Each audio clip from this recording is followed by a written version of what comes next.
உலகமெங்கும் உள்ள அனைத்து இறைமக்களுக்கும் வணக்கம்.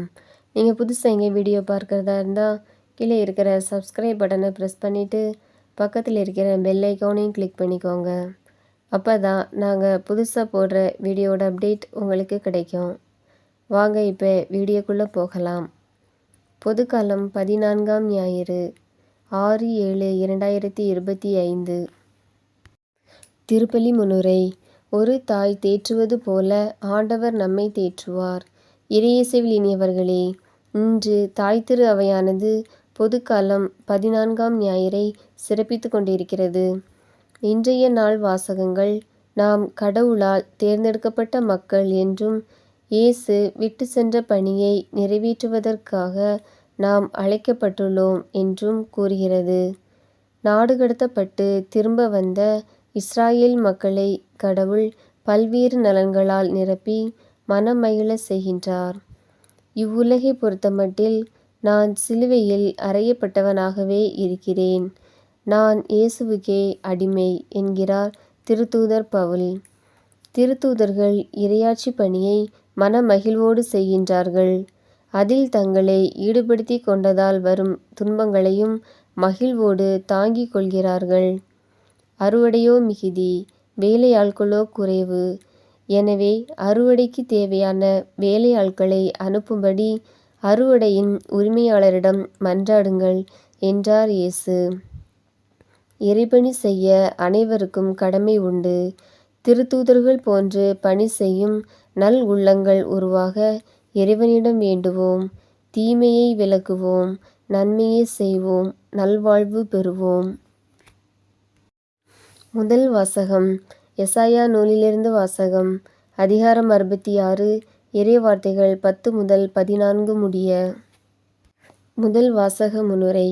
இன்றைய முதல் வாசகமான எசாயா நூல் தரும் நலமிகு செய்தியாவது: எருசலேமின் துன்பத்தைக் கண்டு துயருற்ற மக்களே, மகிழ்ச்சி கொள்ளுங்கள். ஏனெனில் ஆண்டவர் தம் அன்பால் நம்மை தாங்கிக் கொள்கிறார், நிறைவாழ்வை தருகிறார். எனவே அனைத்து மக்களின் இதயமும் மகிழ்ச்சி கொள்கிறது. கடவுளின் ஆற்றல் அனைத்து மக்களின் மனதையும் குளிர செய்து வளர்ச்சியை தருகிறது என்று கூறும் வாசகத்தை கேட்போம். இரண்டாம் வாசகம். தூய பவுல் கலாத்தியருக்கு எழுதிய திருமுகத்திலிருந்து வாசகம். அதிகாரம் 6, இறைவார்த்தைகள் 14 முதல் 18 முடிய. இரண்டாம் வாசக முன்னுரை. தூய பவுலடியார் கலாத்திய மக்களுக்கு கூறிய வேண்டுதலுடன் கூடிய ஆசியுரையாவது: இயேசுவின் சிலுவையே நமக்கு பெருமை. இயேசுவின் கட்டளைகளை நாம் கடைபிடித்து வாழும்போது இயேசுவின் புதுப்படைப்பு ஆகிறோம். எவ்வாறெனில், இயேசுவின் அன்பும் அமைதியும் இரக்கமும் நம்மில் குடிகொள்ளும். நான் இயேசுவுக்கு அடிமையாகவே இருக்கிறேன். நம் ஆண்டவராம் இயேசு கிறிஸ்துவின் அருள் உங்களோடு இருப்பதாக. ஆமேன் என்று ஆசீர் அளித்தார். வாசகத்தை கேட்டு வாழ்வாக்குவோம். நற்செய்தி வாசகம்.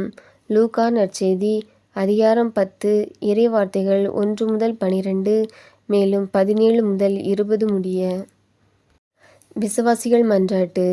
அறுவடையோ மிகுதி, வேலையாட்களோ குறைவு என்று இறைபணியாற்ற அழைக்கும் அன்பு இறைவா, எங்கள் திருத்தந்தை, ஆயர்கள், அருள்பணியாளர்கள், அருட்சகோதரிகள், துறவிகள் அனைவர் மீதும் உமது ஆசீரை பொழிந்தருளும்.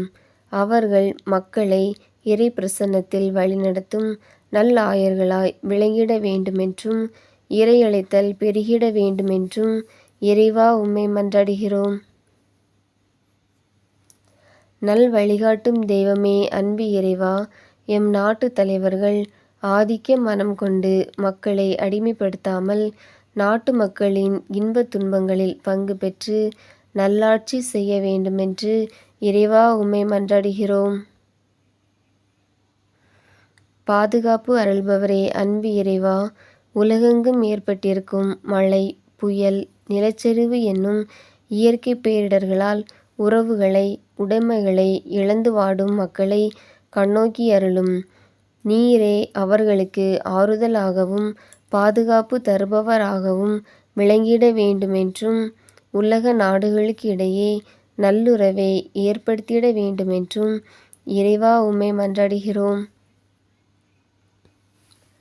வாழ்வழித்து காப்பவரே அன்பு இறைவா, இயேசு மக்களோடு மக்களாய் வாழ்ந்து ஏழைகள், பாவிகள், நோயுற்றோர், குழந்தைகள் என அனைவருக்கும் ஆசீரளித்து விடுதலை வாழ்வை தந்தது போல, நாங்களும் துன்பத்தில் உழல்வோர்க்கு உதவி செய்யும் நன்மக்களாய் வாழ்ந்திட வேண்டுமென்று இறைவா உம்மை மன்றாடுகிறோம்.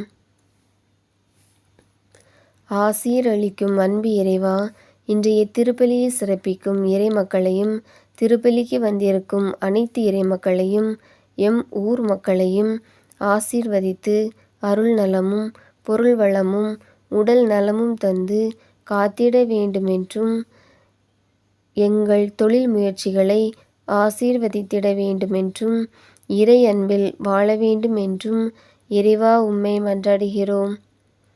ஆமீன். உங்களுக்கு எங்கள் வீடியோ பிடிச்சிருந்துன்னா லைக் பண்ணுங்கள், கமெண்ட்ஸ் பண்ணுங்கள், உங்கள் உறவினர்களுக்கும் நண்பர்களுக்கும் ஷேர் பண்ணுங்கள். நன்றி.